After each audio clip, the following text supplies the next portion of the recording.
Welcome everybody to EMB, the Pro Networking Series. This is Scott, and I'm Landscapes by Acme.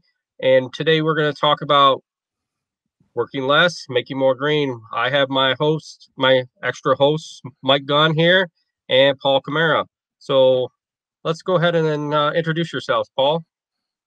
Hi, I'm Paul Camara, third generation landscaper, own Spring Green Landscaping in Rhode Island. Small company. Try to stay in the detailed side of landscape installation and maintenance. And that's about it. That's the short story. Okay. Well, Mike, what about you? Mike Gunn Landscaping out of Noblesville, Indiana.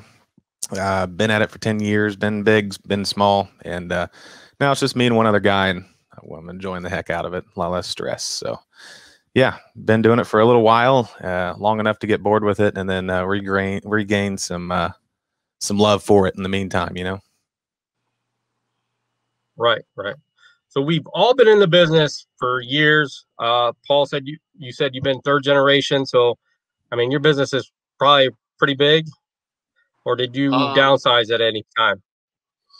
Well, my grandfather started back in the early 60s. And okay. My father had his own business, and his business got kind of big. At like peak seasons, we were up to about 15, 20 guys. And in 2000, I purchased the landscaping part of it from my father. Tried to grow it in 2006 and figured out that my personality just doesn't fit with a large business.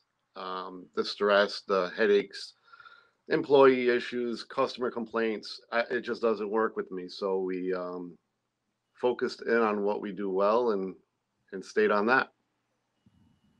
Nice. I mean, Mike, you said you've been up and down. I know I've been there too. So what's been your highest? How many people have you had working for you when you were up at your highest? We had 10 guys at one time and 3 crews, you know, give or take the day and what we were doing. But yeah, I think it's funny what Paul says, because that's the exact same thing with me. You just find out that your personality maybe isn't fit for that. Some guys, you know, are really well, are good at managing people and, you know, and the back end work, and they find passion in that. And then some of us are more hands-on and just love the art of it and all that, and you know, don't like going to sales meetings and all that all day long. So I think that's funny. It's pretty much the same story on my end. Right. Same with you, Scott, right? Yeah. I mean, at one point we had 4 trucks out. I had 12 guys working for me, and then it just, the headaches, the stress, you know, trying to make sure everybody was where they were at. It just, put a toll on me. And, now I'm back down to, I'm running 1 truck. It's just me, another guy. I have my wife, and my oldest comes out, during the summers when he's out of school. And, I'm not as stressed as much. I take my time and make sure everything looks good, and, give it my 100%. And that's, everybody likes that. It amazes people when you show up and you show up, as a couple guys, and you can just knock out just as much as like 10 guys can in one day. And they can say, well, wow, I've never seen a company do that before. And it's about our experience. We've all got the experience. We've all been in business long enough that we know what we're doing and know how to do it. And it doesn't take that time for it, And, right. All of us can contest to that. I mean, we've been in there, close. You've been what, 10 years, Mike? Yeah. And I think it's funny too. A selling point for me when I do get new customers or clients or whatever you want to call them is the fact that I am out there doing the work, me and some help, but a lot of these larger companies, they may be able to do more quantity, maybe less profit margins or whatever, because they're offering so much quantity as far as, jobs they can knock out in a week or whatever. But right. Most of my customers that have hired me for 10 years now, or that are new, are pretty impressed to see me out there doing the work too. And you can charge more for that, when you're more niche or more, what do they call it? Like kind of a mom and pop, or I don't know, business, I can't think of the term of it now, but specialized. Yeah, Yeah. specialized Yeah. along those lines, but they hire you for you, right?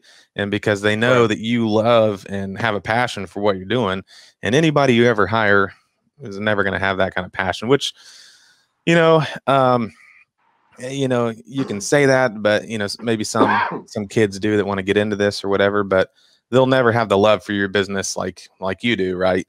And Right. and that can wear you down a little bit if you let it. But I think that's a good point. Is most of our customers that hire us, being smaller, are usually pretty impressed by the quality, the quantity that we can do, um, Right. and the craftsmanship too.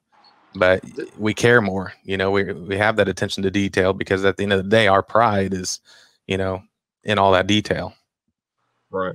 There is what people overlook is that there are different classifications of customers too out there. There are customers that can deal with a lower quality work. That's what they want. They're more cost oriented. And then there are customers that actually look for people similar to us that are on the site. They don't want to have anybody unless the owner is there and have that oversight and that attention to detail like you're talking about.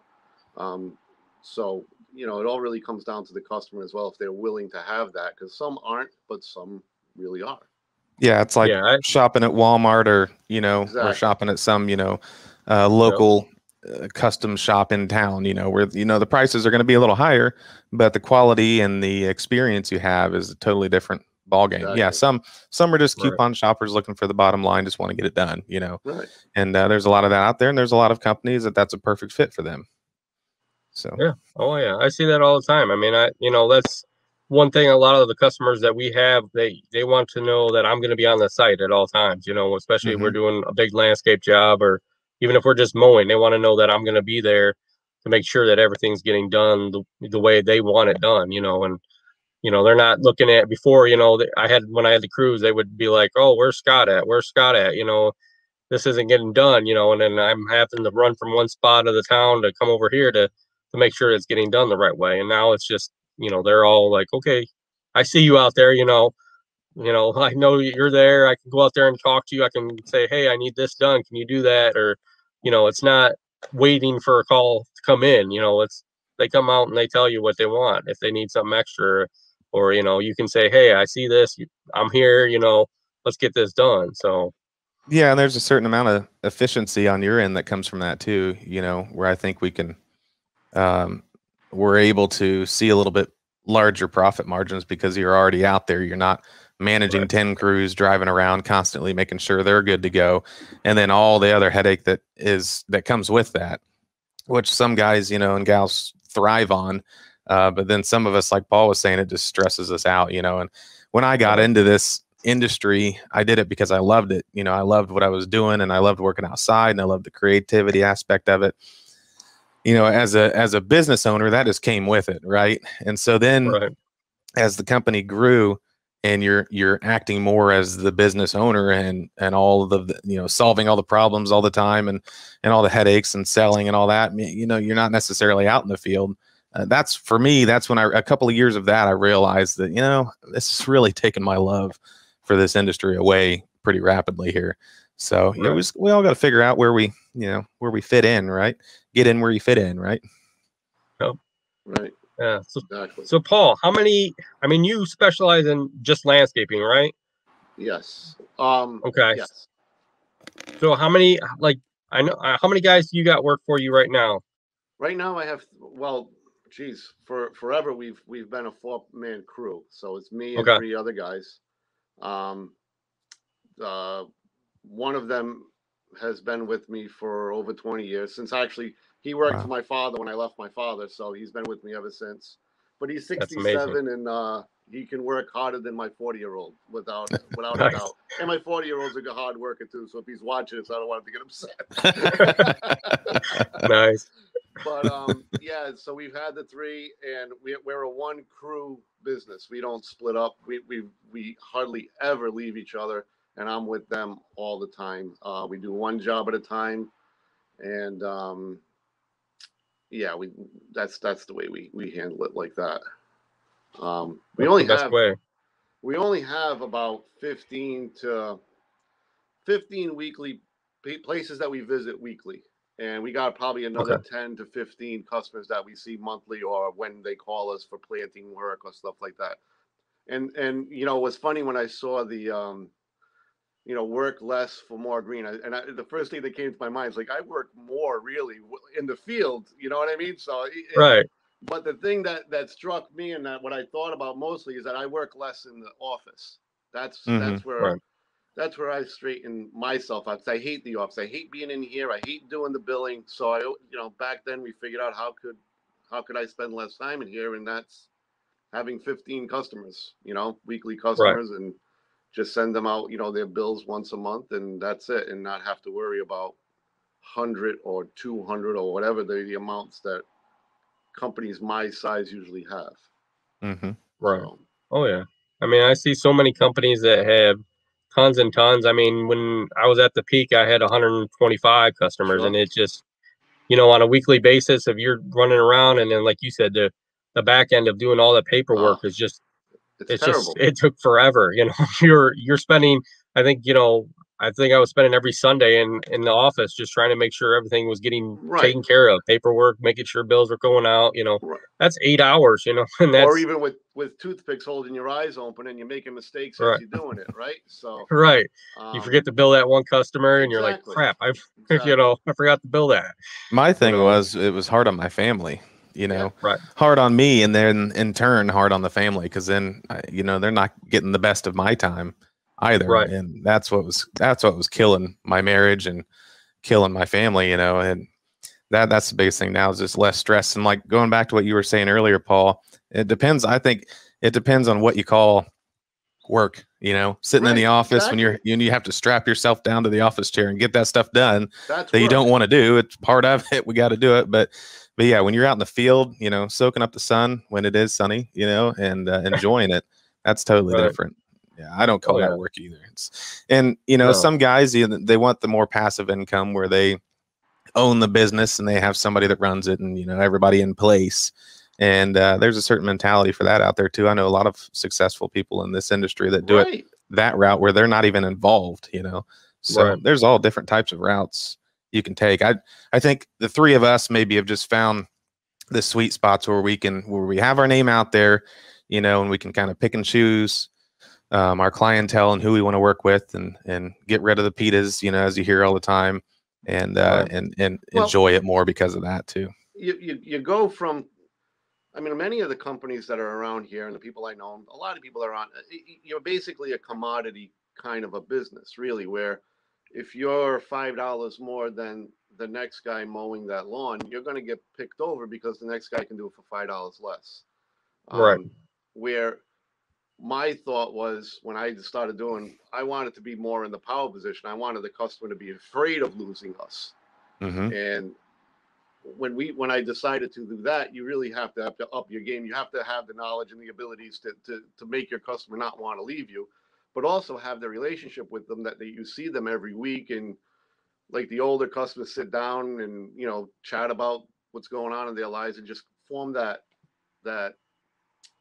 you know, that Bond. relationship, so that you're more in a position that you're not going to get passed over a $5 rate hike.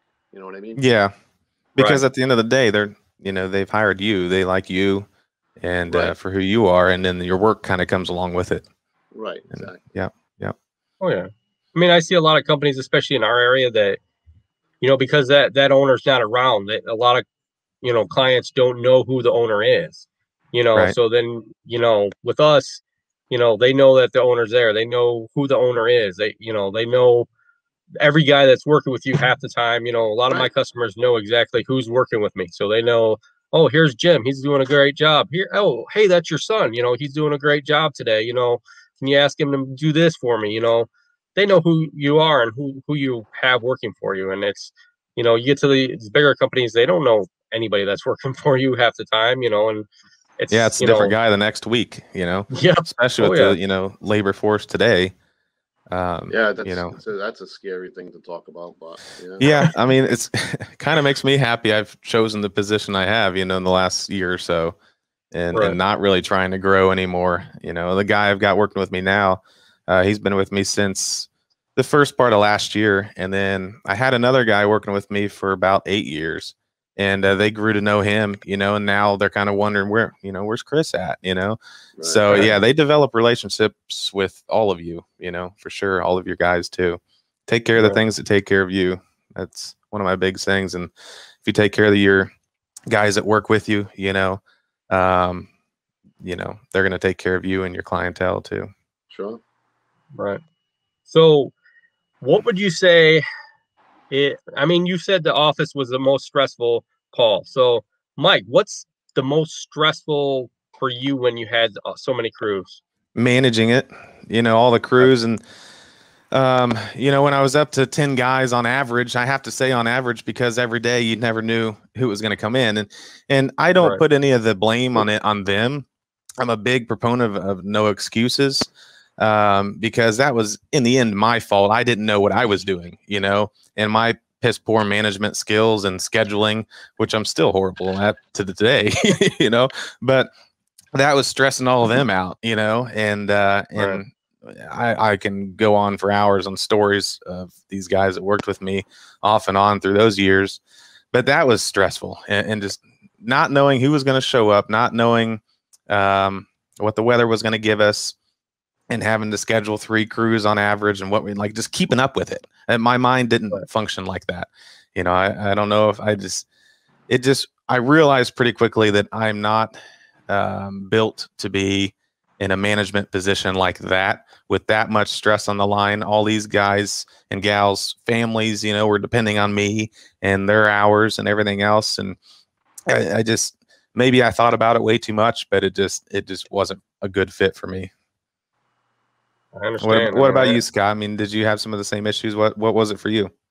I'd say just the repairing. I mean, my guys would just tear up stuff. They would destroy a weed whip or destroy a blower. You know, they'd throw it around or they'd run into something, and it would, the whole point of just repairing everything was just stressful, because you would work, you know, 10-hour day and come back and spend 2 hours, you know, trying to fix something to make sure you had the equipment for the next day. And that took the biggest toll on me, I think, on the whole factor of that, you know. And, you know, like you said, employees was always a big thing of just knowing who was going to show up, when they were going to show up. I mean, I don't have like Paul, someone that's been there 20 years. That's awesome to have somebody that, you know, that dedicated to be there 20 years. You know, it just, you know, it's hard to find them people, you know, especially in our area. There's tons and tons of companies, you know. Yeah, and there's a lot to combat with that too. You can say, you know, pay them more, give them benefits, whatever it may be, but at the end of the day, I mean, I've paid really good rates in the past, and guys still won't show up. You know, when they're here, they work great, but then there's days that they just decide not to get out of bed, and then they don't care about your equipment. It seems like, you know, I'm not saying everybody, but they'll never care as much as you do, right? But that's a big one. And what you're saying, Mike, there is the biggest thing is that they don't care as much as you do. That's saying that you care a lot. So your promises that you're making your customers are the promises that you're breaking when they don't show up.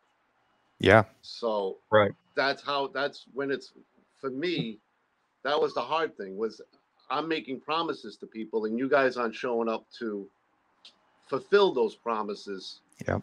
So that's when you're like, I don't want to do this anymore, because in my opinion, I'm a reputation-based kind of a company where, you know, if you're dealing with Paul or Spring Green, whatever, that you're going to get, you know, in the area locally, you're going to get something good. So you have to keep that going. And it's hard to make those promises and have that kind of, you know, something around you, and you just mess it up with the wrong kind of employees. And the employees are unfortunately a necessity, but they're the hardest part of the industry, I think. That's a full-time gig within itself when you have employees, just managing that and having some guys on backup, you know. And I love my guys. Don't get me wrong. Like I said, 20, I think the other one's either 13 or 14 years. Yeah, he's been here long, and the other one 5 or 6 years. So, yeah, they've been here for long, but it's definitely the hardest part of the industry. I think that speaks highly, though, you know, when you say that we care more, and most of the time our customers get that, and that's why they hire us, and they're okay with the rates we charge, is because they know they're going to get what you've sold them, you know, whereas you're not cutting corners or anything.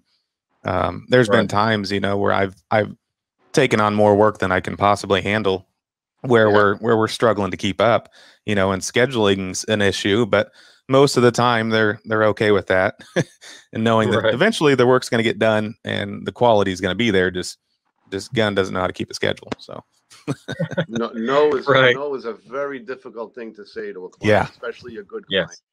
That's probably been the hardest thing to learn in business, for sure. Oh, you got to learn to say no. That's difficult when one, especially when you care.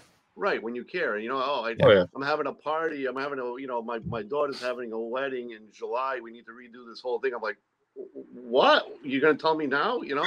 So, but we get it done. You just got to figure it out. And then the other customers know that you dropped everything for them, you know, 2 or 3 years ago. That, you know, all right, I got it. Just do it. You know, I'll tell them. I says, I have a wedding that's coming in July. Don't worry about the mulch this year, Paul. Just keep it clean. All right, that's cool. You know, so. You got to train them to with those customers is pretty good. Yeah, especially once they learn that they need to tell you that kind of information in February, March. You know, they never do, Mike. You know that they never do. No, it's always 2 weeks beforehand to say, oh, we need this tree, we need this mulch, we need this landscaping done, and you know, you, like Paul said, you gotta get in there and just, okay, well, we'll get it done for you. You know, we don't want to lose you. You're one of our best clients, so we're not going to say no. But you know, it's a toll on you. I mean, it's quick. You know, let's push this over here real quick, but we'll still get it done. It just, you know, who gets put on the back burner now? Last year was kind of funny because everybody was at home, and you know, you kind of know from year to year from doing this for so long that customer's going to want mulch this year, and that one's not going to want it because we did it last year. And last year, everybody wanted it. Everybody. We're at home. And 80. Well, I'm going to do the whole thing this year. Oh, do the whole thing this year. How? We're actually going to see it. That's true. Oh, yeah. So Josh says your Uncle Paul. When did you give birth? When did your family give birth to Josh? I don't have a nephew named Josh, so I don't know who that is. Wow, Josh. Well, I mean, Paul I don't see the comments, Scott, so I don't know who we're talking about there. So Caravan, Josh Caravan. So yeah. So I mean, you are very knowledgeable. I mean, you do know your stuff, and I mean that it definitely pulls out, you know, when you're talking to a client, and you know, everybody's got to know what they're talking about when you talk to a client. That's the only way you're going to sell them, especially, you know, if you're staying smaller, or even if you want to get bigger, you know, you want to know what you're talking about. So. Well, if you want to stay small, Scott, and you know this better than all of us, you have to specialize. And if you're going to specialize, you're either going to just do a ton of mowing, or if you really want to make some money, you got to specialize in something a little bit higher, where it's either horticultural services, you know, hardscaping, or fertilization, or specialize in something that can make as much money as you can, make every hit count, make every time you're out there making money. And so that's hard on the mower. That's a difficult thing to do on the mower. There's got to be something more to give. And, you know, I've always say something stupid like this, but, you know, I make more money with a hand clipper than I do with a walker mower, even though I love my walker mowers. The hand pruner I can make more money on, just because there's no fuel, there's no upkeep, there's no anything on that. But a lot of people don't understand that. They don't want to put the time in to learn how to do the pruning correctly, and search out the customers that want them to do the pruning correctly. So that's the thing is, you know, mowing, you know, anybody can get a mower, yes, but a lot more people find that interesting to them, you know, rather than pruning and proper pruning habits and all that, and plant healthcare, that, you know, that's less of an interest, but I think that's why you know, you can charge a little bit more for that, because there's more demand. That's my biggest problem, though. You talk about like niching down, or niching, or however you want to say it. That's my issue, is like I do it all, and that's not a good thing, just because I like variety. But I mean, our specialty is more full service accounts, where we do everything around, you know, the entire property. But then I'll sprinkle in some patios and hardscaping projects, drier summer months and into winter, you know. But that's a hard thing to do, is figure out one good thing that you're really good at and excel at that. Because if you're trying to do everything, you're never going to be good at one thing, right? That's what Right. we were for my father's business. We were landscaping and masonry. My father was a stonemason.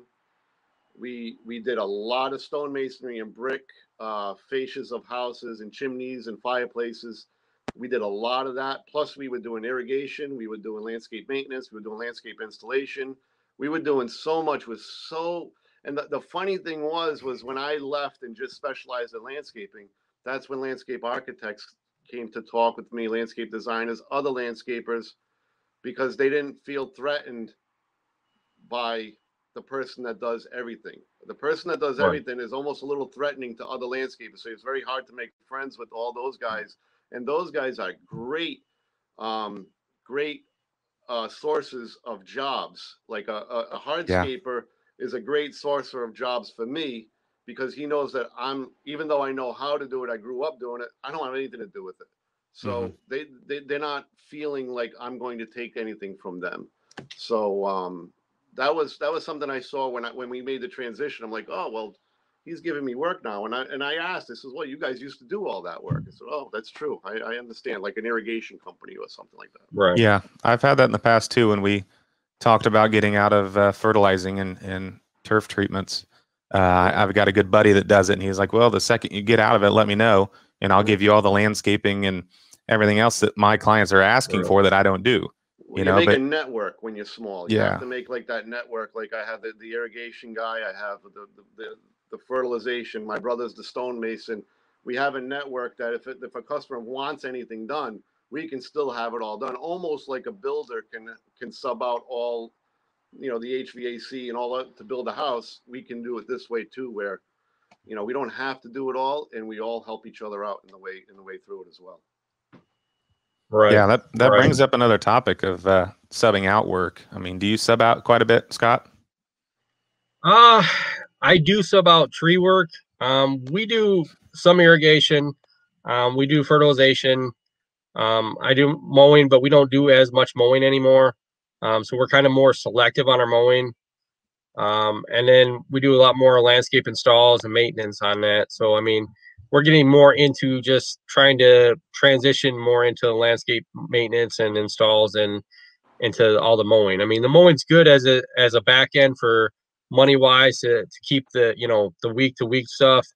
But I'm seeing more to where we're making better money doing the landscape installs and maintenance than we are the other stuff. So I mean, it's kind of, we're getting to that point where it's probably I'm going to end up dropping a lot more stuff, like the ferts and the irrigation. I mean, we used to do tons of irrigation and ferts, and now we only do the customers that we actually maintain their mowing and their landscaping. So it's it's not like something we push out there.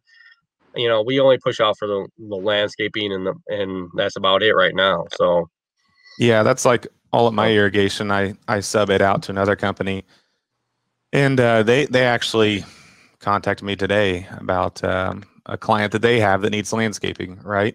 But irrigation is just the one thing I'm just not really interested in. But we offer it with our full service contracts, and all those customers understand, that another company comes in and takes care of it for us. So yeah, there's a lot of good that can come with subcontractors, or just straight up just referring the work to them, Right. I mean, I got a couple guys that we've actually pushed off some of our mowing to, and they switch over and send us the irrigation, or they don't do plowing, so we do their plowing for them. So it's it's kind of a win-win. So I mean, we get a little bit of stuff out of them, we send stuff to them. So I mean, you got to keep what you need to keep. What's your most profitable job, Paul? You would say my like job, meaning let's service or job? Yeah, I mean, you do a lot. Is your pruning like the most profitable? It's probably the most profitable because we don't have to bring equipment on. Right. We without getting too into it, we charge the same no matter what we do. That's the way we working on our properties is a lot different than most of your landscape teachers, or everybody's going to teach you how to do it. We just have a rate. When we're there, we're charging you rate. So I guess it's best that we don't have equipment running or trucks driving or trailers coming so yeah, Right. pruning, planting. The most profitable work in anything we do is always putting a plant in the ground. There's nothing that compares to planting. We've done hardscaping, we've done stonework. I mean, real stone masonry, full width, but it still, to me, doesn't compare to a planting job. If you know how to plant it, to price the planting job correctly, there's nothing like, and install it correctly so that the plants aren't dying in the end also. That's, to me, is the most profitable, is a planting job. Right. And design work. Oh, yeah. What about you, Mike? I agree with the planting. I mean, yeah, and making sure it doesn't die. I don't know, Paul, I'm sure you probably have some sort of warranty on your install work. You know, for plants, for us, it's 1 year. And, you know, but there's a lot of stipulations too. They got to water it. Any kind of a warranty, Mike, you got to have a drip irrigation system on it. Okay, then you're smarter than I am.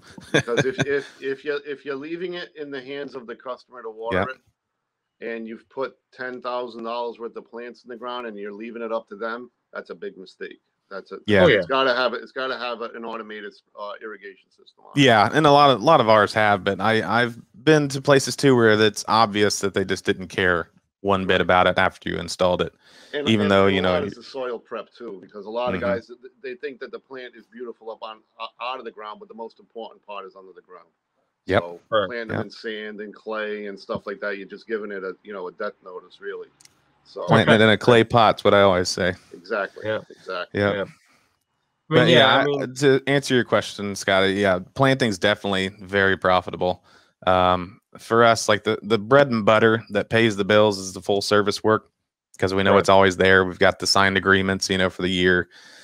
And that's where the mowing comes in for me. I love to mow, but there's no money directly in that. It's because we have the full service, full meal deal, you know, where we're making money on all the other things. Right. Right. I mean, that's, how about you, Scott? What's your top dollar thing there? My top dollar is just like you said, the landscaping installs. I mean, we make good money on landscaping installs. Like you said, you got to put in the right stuff. I mean, we're always bringing dirt to install the plants. And then we did do this year, we are, you know, requiring that we install, if they don't have an irrigation system, we're, you know, putting in a drip line or any kind, making sure that their irrigation system's hitting everything to make sure. That's the only way we're guaranteeing plants anymore. Because we got burned last year real good on one. We planted 24 arborvitaes and we've had 12 die because the customer just didn't water.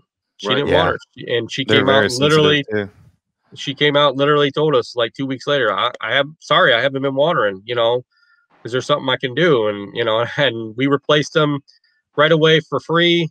And then they're already back to dead because she didn't water again. So I said, you know, if you want them replaced, you're going to have to pay for them this time. And I'm going to have to put a drip irrigation in. And, you know, she's agreed with that. So, I mean, that's the way you got to have it, you know, make sure that everybody has a contract for that. I mean, that's definitely something that we make sure that's in the contract now, is to make sure it's totally tight that you got to have that irrigation system or a drip line in. So, and you know usually this doesn't need to be said amongst professionals, but you know, knowing what plants to put in what conditions too. I mean, if you could put $5,000 worth of shady plants in a full sun location, and you're going to have to replace every single one of them, no matter irrigation or not. So there's a lot, to me, you know, knowledge is key in this game. It seems that there's a low point of entry into the mowing area, but to get into where you're really making money, you think you have to take some time and learn a lot of the intricacies of it to really make money right. Right. I mean, you gotta, like I said before, you gotta you know, tell the customer everything. You know, if it's all clay, let them know, hey, when I plant this plant, I got to put topsoil in there. I got to make sure that it's, you know, dug just right. And I got to make sure you got the water going right. And, you know, if you're just saying, yeah, I can plant that for you, you know, they'll take you for that price, but you know, you're going to, like you said, you're going to be back out there replacing it and, you know, taking care of it more than you need to. And, you know, to us anymore, it's not worth it. I think another big thing too is educating them on how they should take care of the plant as well. You know, you can take all the precautions when you plant it, but if they don't know what they're doing, proper fertilizers, you know, when to prune, how to prune, watering, too much water, you know, you can overwater it too. I mean, some people love them to death, right? And then end up them That's where the roots don't get oxygen. I've seen So, that. yeah. So, and arborvitaes, man, they're sensitive around here too. They're sensitive. So Josh wants to know from Caravan, how many hours are you guys basing your work week off during the spring rush, summer, and fall? Who wants to go first? How about Paul? What do you base your work week off of? 40 hours. How many hours? 40 hours. 40 hours? Okay. My guys work 40 hours a week. Okay. I work probably 60 hours a week, but the guys work 40 hours a week. So they're 8-hour days. That's what we base it on. I think it's a huge mistake for companies of any size to schedule work for a Saturday. I think it's detrimental to the business to schedule work for a Saturday. Saturday is always a pickup day. If the guys want to work on Saturday, they ask you, you go to work on Saturday, you pick a job up. Or if it rains during the week, you always have a backup day. So that's how I do it. Whether you do a 10-hour day during the week or an 8-hour day during the week, it doesn't make a difference to me. But I would not schedule a day of work for Saturday. That's how I do it. Totally agree. Totally agree. I mean, that Saturdays and Sundays are pretty much time for the family, you know, and even your employees need that time with their family. You know, if they want to work, you know, I'm the same way. I'm glad that we can go out and do it in the spring, and you know, but most of the time, you know, I'm like, hey, we're not working today. You know, we can do something else. Well, I mean, like I'll go and deliver mulch, or I'll pick plants out. I'll go get the plants for a Monday morning job. Right. You know, I don't want to call myself a workaholic, but I'm always doing something. So, right. Oh yeah. You know, repairs or fixing or stuff. But for the guys, I like them, you know, to be able to have their Saturdays off and to be home by a certain hour. They have grandkids. They have, you know, so yeah, it's a different world from the time when my father was in business. My father was in business. It was 6 o'clock and he'd go start another spring cleanup. We're like, Dad, what the heck? What are we doing here? Got to get the work done. Right. And it was Saturday all day and everything. And that wore on me. And I just said, no, I'm not doing it. I'm not doing it that day. Right. How about you, Mike? Yeah, I mean, it's real easy to get burnt out, I think, too. I'm 5 days a week. You know, past couple of weeks here with all the rain, we've worked some Saturdays. I worked a Sunday afternoon for the first time in years, just because we've had so much rain. But it was just me. You know, I went out and enjoyed the day, just myself, got stuff done. I'm not going to ask my guys to come in on a Sunday. Right. And Saturday. I mean, honestly, I don't think we've worked a Saturday or Sunday where he's, I guess, he's come in at all this year. I've done it a lot in the past, but the more I get into it, I mean, and as far as 40 hours, that's pretty average. I find anything more than 8 hours in a day, and you start losing that productivity, and you just start losing that steam anyways. So we've tried, you know, 4 10s to see if that would work. Normally, we don't get to do that until August anyways, you know. Right. It still doesn't work. You're too darn pooped out by the end of the day. But I'd love to work 4 days a week and have Friday as a makeup day or Monday as an office day, you know. But I haven't found a way to make that work yet. There's always something that we're behind on or need to do. So 5 days a week, 40 hours. You know, for me, kids go to bed in the evening. I'll come back out to the office and have a couple hours in the office to gear up for the next day or whatever, loading up equipment, working on stuff. But honestly, that doesn't even feel like work to me. I'm just tinkering around, you know, just whatever. So, yeah, I mean, that's what I found works for me. I agree with you. I mean, we work 8 to 9 hours a day, Monday through Friday. Saturdays has been really all winter's been working on my house. And, you know, if my guy wants to come in and help, I'm usually like, hey, come on in, you can come out. He'll help me with the house. And that's about it. I mean, we haven't really done much mulchings on the weekends. Luckily we've dodged the rain because of not having so much mowing during the week. I mean, we've had that extra day to do extra stuff. So, I mean, it's good to have extra days in the makeup day. You know, it's nice to, you know, like to be able to go out and tinker. I mean, I come home and spend time with my kids. I mean, that's that's what I do after 5 o'clock. You know, that's awesome. Good. You know, so That's what it's all about. Oh yeah, oh yeah. You guys offer a discount to clients to secure a job. What do you think? No, I'm the same way. I don't. Those aren't I don't the ones I'm offer looking discounts. for. I didn't even know that was a debate. I guess it is a big debate. Often, like if they're looking for discounts and anything of that nature, if you're just starting off and you need the work, then go for it. But once you get your name out there to a certain point and you can start being more selective, that's not the clientele you want. You know, they're going to be a pain in your butt. They're always going to nitpick you, never going to be happy, and always going to be looking for that big break. And they're what I call coupon shoppers. That's why I'm not on Angie's lists anymore. I was for a minute, Home Advisor and all those. It's all people just looking to save a buck and are so concerned about saving money that they don't realize they're costing themselves more money. So what about you, Paul? What do you think about that? Discounts? No. Come on, man. I just want 20%. No, I you know what? Okay, so what if I buy the materials, Paul? Will you install it for a discount? From Menards? Yeah, you're putting a shiver down my spine just saying. I got this cherry tree twig out here. I bought it from some guy on the corner for $20. Can you install it for 10? That's all I'm asking. Warranty it for 5 years. You know, I remember a bunch of years ago, a customer says, "I bought the plants at Home Depot. I need you to pick them up and bring them to the house." I said, "You want me to go to the Home Depot with my truck and put plants in it? Really? That's what you want?" Not gonna happen. Oh no, heck no. I'll take care of friends and families and stuff like that. Yeah, absolutely. I'll take care of a lot of the people but a person that asks for a discount does not respect you, nor should you work for them. I mean, if you offer it to someone, says, "Don't worry about it, I'll take care of you on this one," that's one thing. That's coming from you. But a person that actually asks for a discount for whatever reason there can be, no, not going to happen. Right. I understand. That's I'm the same way. red flag. Yep. Well said. Yep. I feel the same way. I mean, I just recently had that customer was just looking for the cheapest person to do the cheapest job, and he wanted to buy the materials. He wanted to, give a discount if I lower the price. And I said, I can't lower the price. This is my price.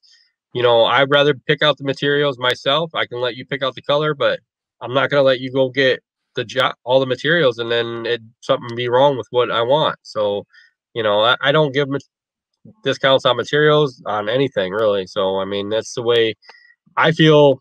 You give them your price. It's, you are what you're worth. So, I mean, I'll work with customers if they have a budget, and we have to do maybe the project in phases over a couple of years, or if we're at a certain number and they wanted to be at another number, okay, well then what can we pull off here? Maybe take a few of these plants away, maybe shrink this bed down, that's different. Some people are really, want to stick within their budget, but I don't consider that a discount. I just consider that just finding out what's going to work best for them, right? And what they need. Well, yeah. I mean, you got to go and ask them their budget. I mean, if you go in there and just throw out a ballpark number and say, "Oh, it's $10,000 for everything that we're doing," and then they're saying, "Well, my budget was only $4,000." Well, then right off the bat that your services aren't going to work if it's more than what, unless you reduce down on stuff. So I mean, that's the main thing too.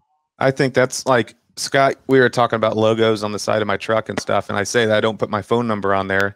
I'm just going to put my website, which is not happening right now because I don't have a website, still under construction.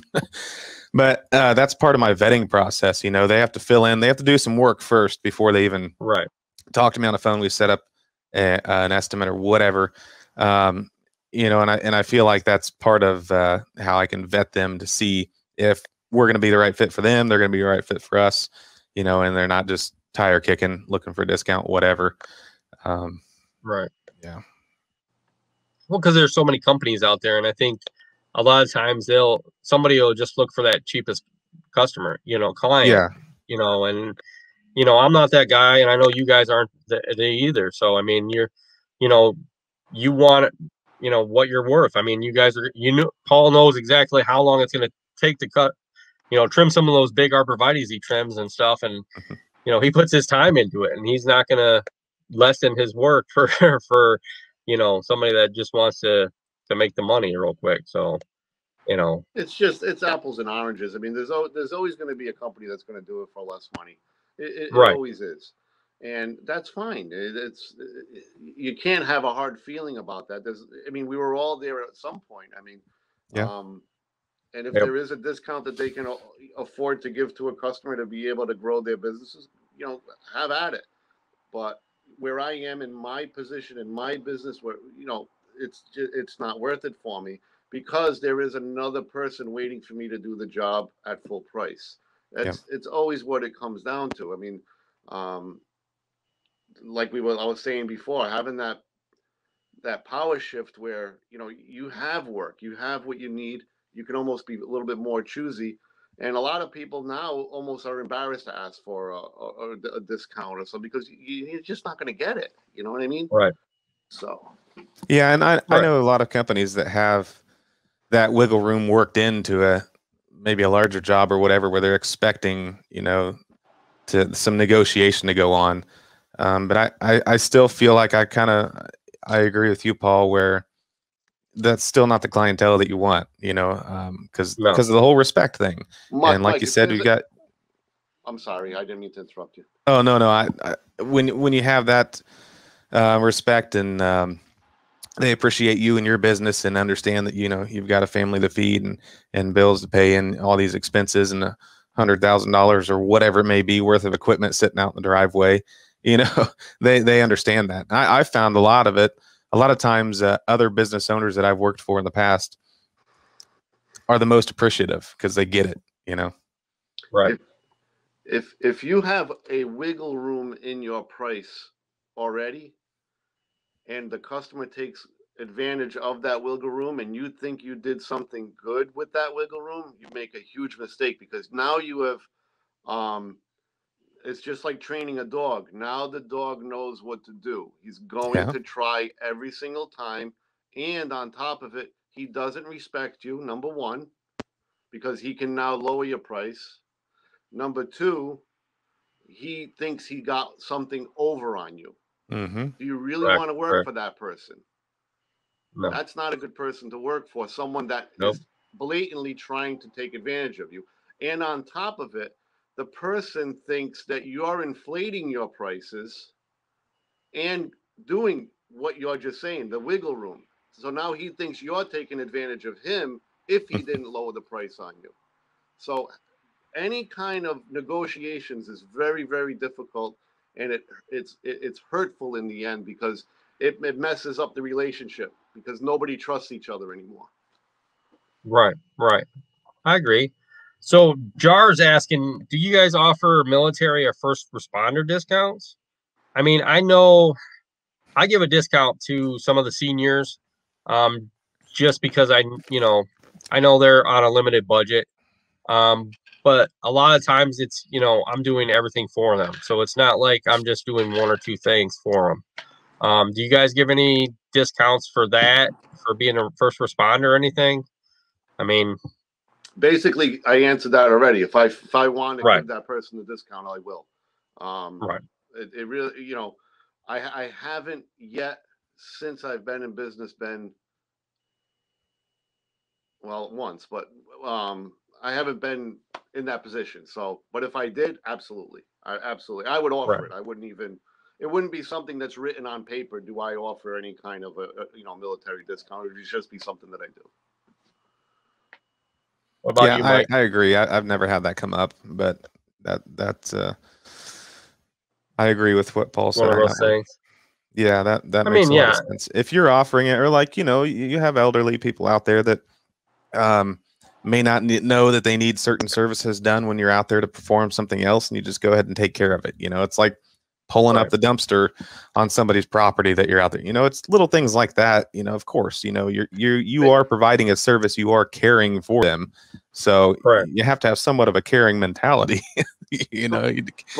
But it all comes down to being small. Being small and being the size that we are, we really don't have to have any of this stuff on paper. It comes down to, per situation, I guess is the best way to say it. We're Right. a larger company, they're advertising that they're trying to get more clients because of that. But yeah, you're going to offer it because it's the right thing to do, but it's not something that I put down on, brochures or flyers or stuff like that. Right. I mean, yeah, I mean, I don't tell, I don't tell any of my senior clients that it's, a discount, but, if, I feel like that, they need it, I will go ahead and offer it to them. But like Mike said, you're doing stuff for them that normally nobody else would do. I'm going to bring up the garbage can for them. I'm going to get their mail and bring it up to the door if I have to, and they're standing there. I'm not going to not take care of them because, they're just, a client. No, I'm going to take care of them whatever way I can. So, that's the way I feel it, take care of your clients like you want to take care of, that lawn or that landscape's kind of like yours. You're maintaining it, so, and like you said before, Paul, it's your image on there. If you want your image to be, the guy that just quickly goes through it and runs through it, then that's what you want. If you want the guy that has, the main, that does everything for them, that, make sure it looks fully 100% perfect, then that's what you want. That's your image, so your reputation's your credit score, in my opinion. Oh yeah. And I think if you're cutting if you're cutting yourself short from the get-go on the numbers side of things, you're not gonna be able to have that mentality out there on the job site. You're gonna be feeling like you're getting ripped off, like you're not making any money, like you don't care, you shouldn't care, you're not getting paid enough to care, whatever it may be. It's harder to have that mentality when you're not when you don't know your numbers and you're not making what you should be or what you could be and what you deserve in the first place. And the first time you hear your voice actually say the word "it's good enough," know that you're making mistakes. You're starting to make a mistake. Those words coming out of your mouth, "it's good enough." That's a tough set of words to come out of your mouth when you're on a job. Yeah. The worst one is good. It's not the customer's fault that you made a mistake pricing the job. Good enough for government work. Joe that works for me, he's 67. And when I started my business, I used to start off saying it's good enough. When I first started, we got to get out of here. I priced this, too cheaply or too, we're not making any money. And Joe, in his wisdom, said, if you want me to work here with you, you finish the job the way you started. And that's something that stuck with me my whole life. When you get to a job, you're like, we're going to make this perfect. And then, a day into it, you're like, oh, I'm losing my shirt. We got to start hurrying up. We'll put less soil in the ground. We'll cut some corners. He wouldn't go for that. And I'm thankful for him for setting me straight back then with that. Yeah, that's so true. I used to work with my father-in-law. He worked with me, and I worked with him on a few. He's a carpenter, framed houses and things like that, and he kind of enlisted that quality control aspect into me.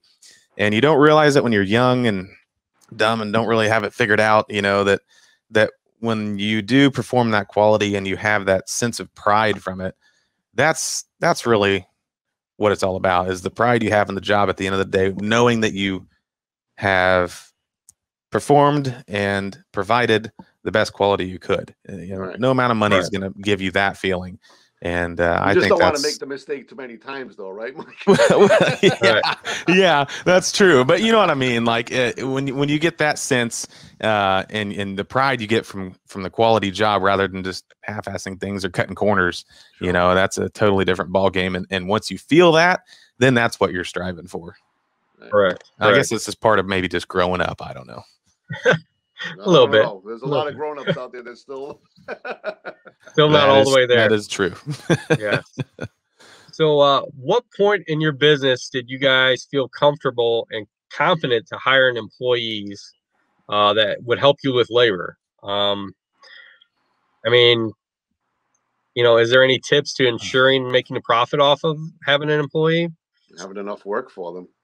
Right. I mean, mine was, I had a lot of work and, it was just, I knew I could, pay for that employee and, have him to help me make money. I mean, that's how I went about hiring. I mean, I didn't go jumping off and hiring somebody right off the bat. I mean, it took me a good 4 years before I hired my first employee. I mean, I don't know about you guys.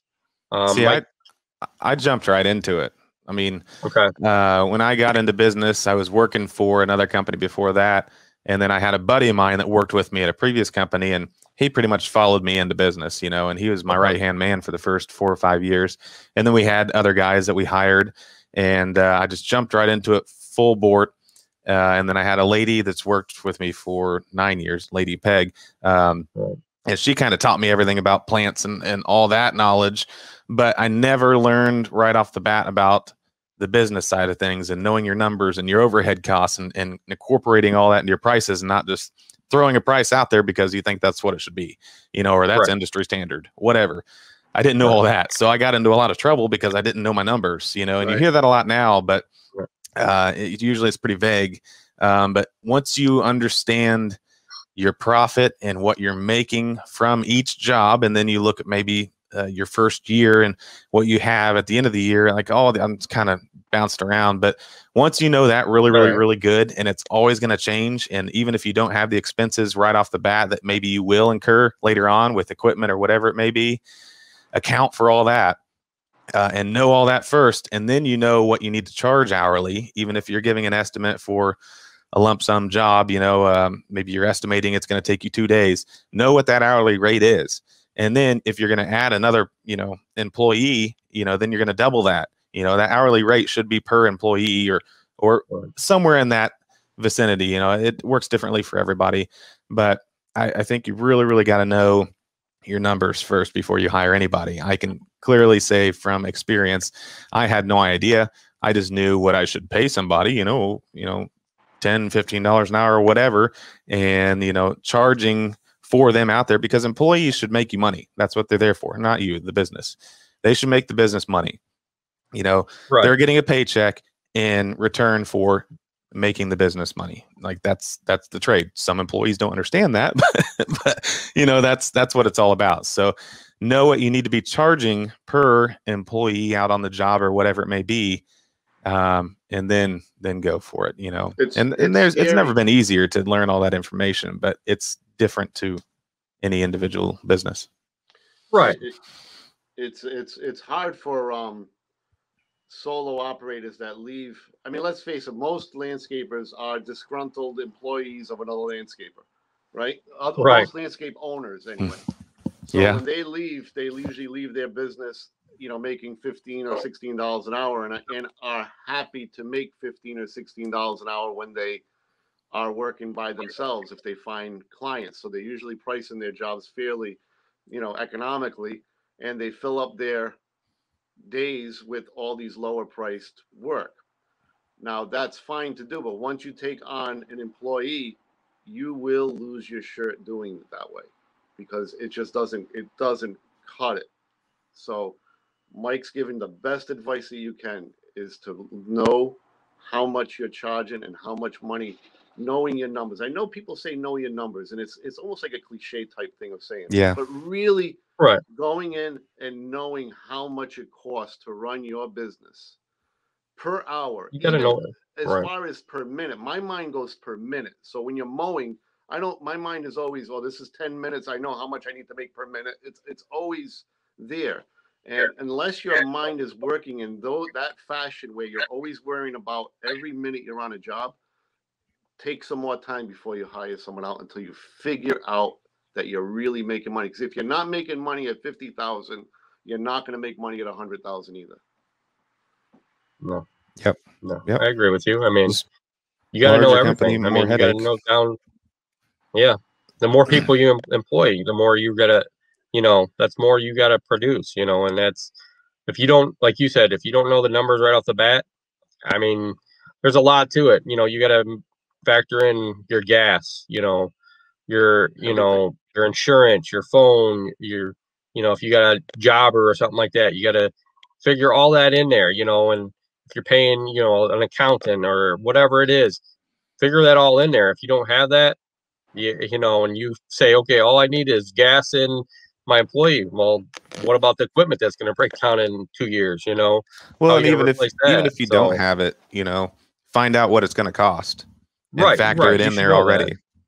Right, Yeah. before you even hire that person, you should factor all that in, you know, Or and know exactly what equipment. it's going to cost. Yeah, you're either, you know, paying maintenance on equipment, or if you're buying new equipment and saving for that, whatever, you know, maybe you've got a loan on it, whatever it may be, find all that out as soon as you can and what that's going to be. And of course it's going to go up over the years, but then that way, you know what you're getting yourself into also. Like when I got into it, man, I saw the shiny object syndrome is what I call it, the SOS syndrome. Yes. Of other companies and what they were doing and what they were using, and they looked to be successful. You know, I was like, well, then I'm just going to model what they're doing. Obviously, they're doing something right. Well, that same company the next year might be out of business because they went bankrupt. You know, you never know. You can't judge a book by its cover with some of these companies out here. I think it's I don't know if this was a few years ago. They said most companies are right around 250,000 a year. That's in landscaping. It's the highest amount. And a lot of companies have a hard time getting past the 2-crew thing because they don't realize that once they become a 2-crew company, it's hard to be an owner that's on the job. Yeah. And you lose so much money by you not being on the job because now you're out of overhead and not out of production. That's such a hard thing for a lot of small companies to wrap their heads around, that you need to hire almost 3 people just to make the same amount of money because you're not in the field anymore. It's a hard thing for people to realize, that just because you're hiring more people doesn't necessarily mean you're making more money. It almost makes less.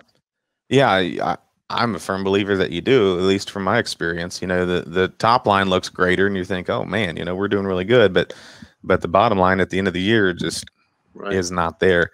But that's I mean, once you have 2 crews, right, Paul, you probably need somebody selling, you know, and then maybe an office staff of some sort, or a project manager, right? Well, so then you bump up those expenses as well.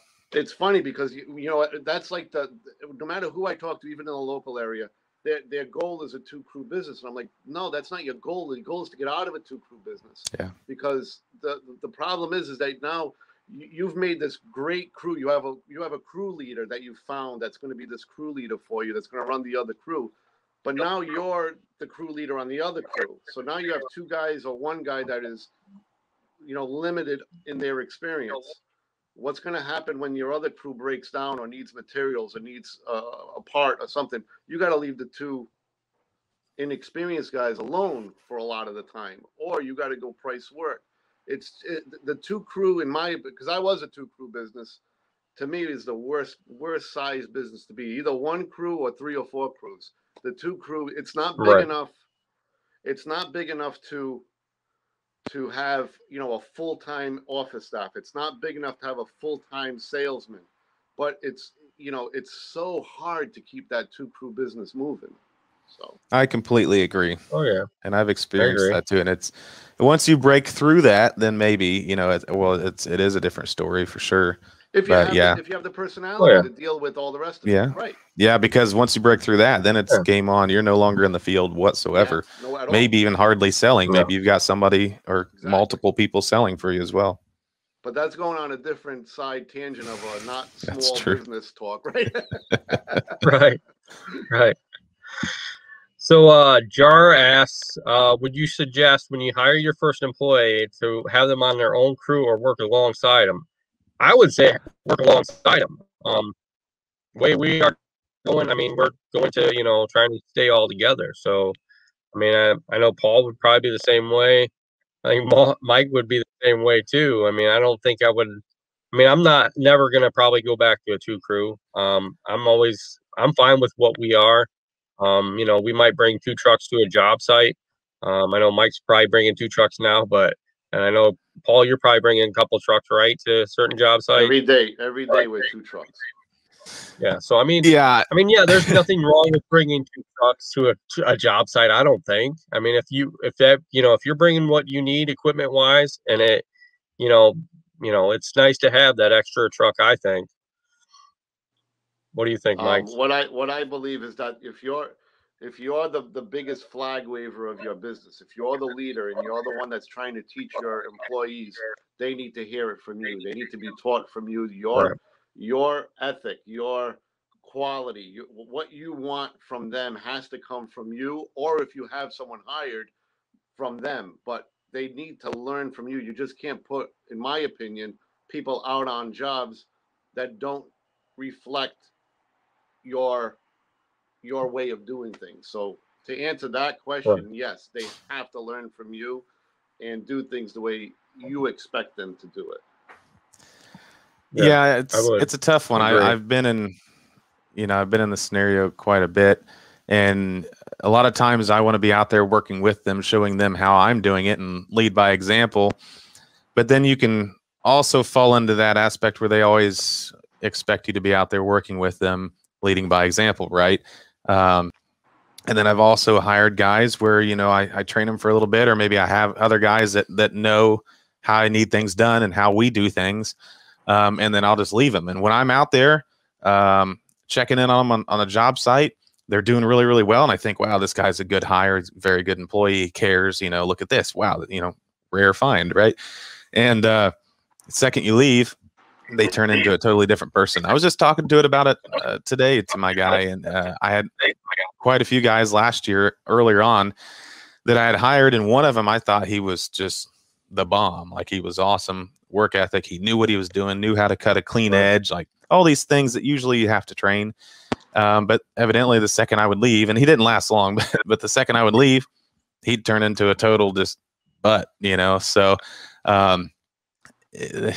it's funny how employees can have multiple, personality issues when you are there and when you're not there. But that's not everybody. But yeah, if you're going to be out there all the time, like you, Paul, you work side by side with your guys, and that's what they've grown to expect, then sure. But if you as the owner or as the manager or whatever aren't going to be out there, and you don't want them to fall into the idea of, if you're not out there, you're not working, which we know is not the case, but you don't want them to get used to you always being out there either. You want them to be reliable and trustworthy when you're not around as well, which, can be difficult. But if you've got a good manager, out there with them, crew lead, whatever you call them, then that can be a totally different story. Somebody that's relaying the message to you. And, if they don't like them and they don't, see any benefit of having them out there, then they're going to tell you, right? Because they're making their jobs harder anyways. So. Right. I mean, that's so true. I mean, I always, when I hired people, before I'd send them off, I had to take them with me and, work with me for at least 6 months before I would send them off separately by themselves. And, you're always going to have that employee that, yeah, you think is, the bomb and always, doing the stuff that you want totally correct. And then the minute you walk away, they're not. And I've had that too, Mike. I mean, it's we all have,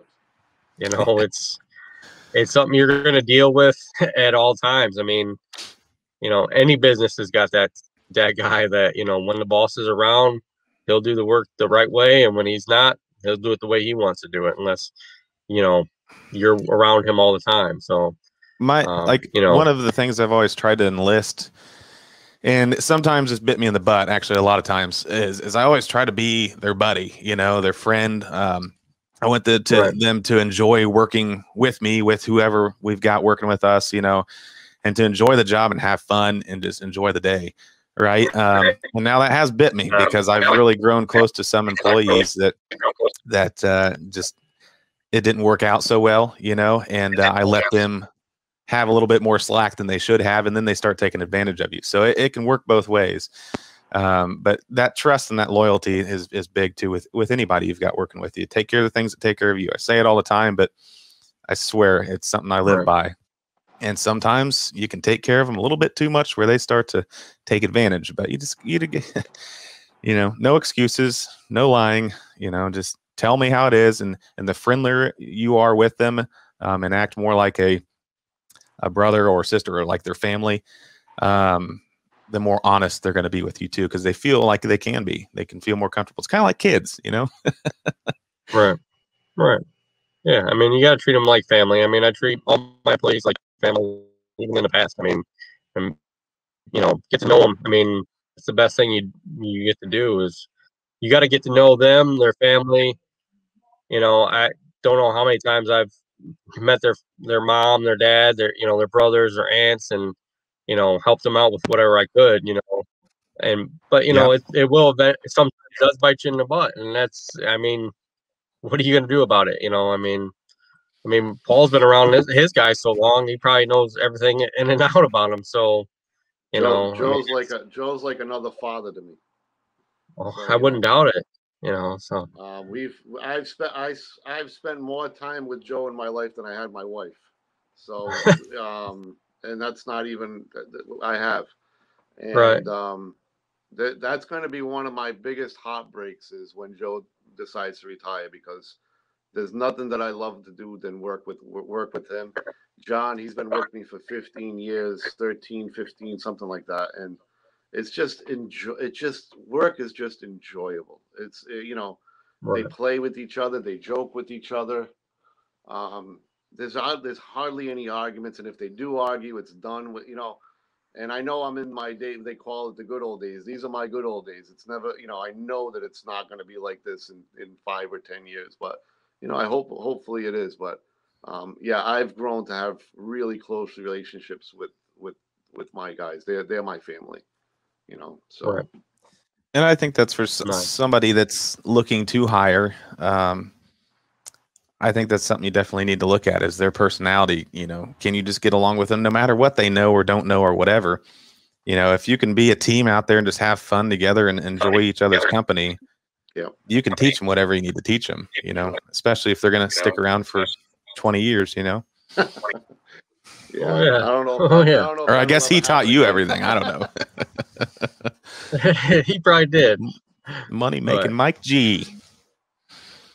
Yep, everybody is out. So, well, that's all I got. How do we find you guys? Paul, where do we find you at? My name, Paul Camara, on Instagram, and I do also have a small little one for the business, SG Landscapes and RI, or SG Landscapes RI. I don't know how it's written, but something like that. Yeah, stuff. I got a small YouTube thing, but I really don't. It's Paul Camara, but I really don't do a lot of posting there. Okay, that's it. Yeah, Mike, how do we find you? Instagram, Gunn Landscaping, GUNN. YouTube, Gunn Landscaping, GUNN. Lawn Care Community Podcast. Even though I'm slacking over there, email. Don't call me though. I won't answer. Scott, before you tell us your thing, I need you to tell me how you say your last name. Can I try it first before you say it? Oh, can Mike try? Go ahead. I'll let Gunn try it. Yeah. Horoszewski.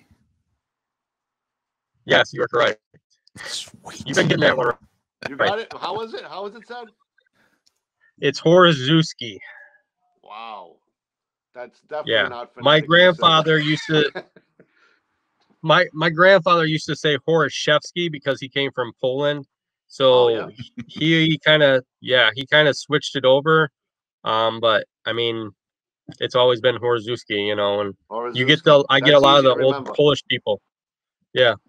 So I mean, that's how I've always told my kids is just say Hor, Zoo, and then ski. That's all you got to remember. It's real easy. Yeah. So and don't shorten it to the first part. That's right. Never shorten it. Just keep it that way. Okay. Right. And don't look too far into the spelling either. No. Don't do that. That's good. Don't change nothing. So, but you can find me guys at Landscapes by Acme, Instagram, YouTube. You can find us all on EMB Community. We are on echomeansbusiness.com. We are UAG members. So if you guys got any questions, hit us up. We're in a lot of the forums. You can message us directly if you want. Look us up there.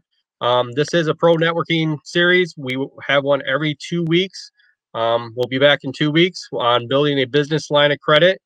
There's going to be a lot of good people on there. I don't know who's there going to be there, but it's a good session to learn about the different lines of credit. I think Josh Kiravan's going to be on there. He's going to be the moderator, I think.